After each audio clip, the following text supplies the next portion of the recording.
RK நகர் இடைத்தேர்தலில் போட்டியிடும் முதல்வர் ஜெயலலிதாவை ஆதரித்து அக்கட்சியினர் தீவிர பிரச்சாரத்தில் ஈடுபட்டுள்ளனர்.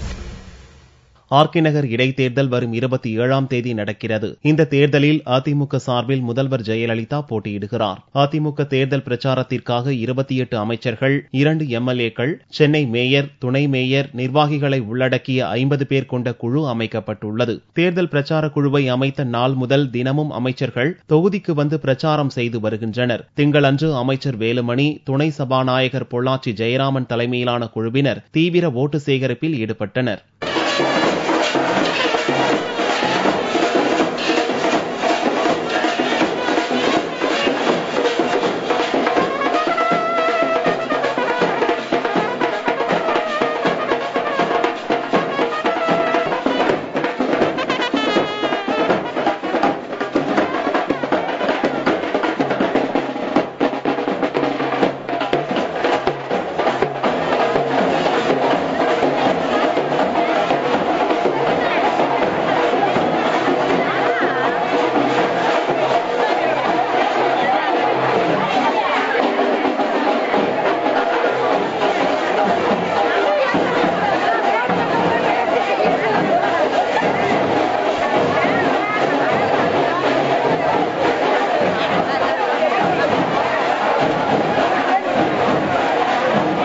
தமிழகத்தின் பல்வேறு மாவட்டங்களைச் சேர்ந்த கட்சியினர் ஜெயலலிதாவுக்கு ஆதரவாக பிரச்சாரம் செய்ய ஆர்கே நகர் தொகுதியில் திரண்டுள்ளனர். விடுதி மற்றும் வாடகைக்கு வீடுகள் எடுத்து தங்கியிருப்பவர்கள் தெரு தெருவாக பிரச்சாரம் மேற்கொண்டுள்ளனர். மனு தாக்கல் துவங்கிய நாளிலிருந்து முதல்வர் ஜெயலலிதா, டிராபிக் ராமசாமி, தேர்தல் மன்னன் பத்மராஜன் உள்ளிட்ட 25 பேர் வேட்புமனு தாக்கல் செய்துள்ளனர். திங்கட்கிழமை மட்டும் 3 பேர் வேட்புமனு தாக்கல் செய்துள்ளனர்.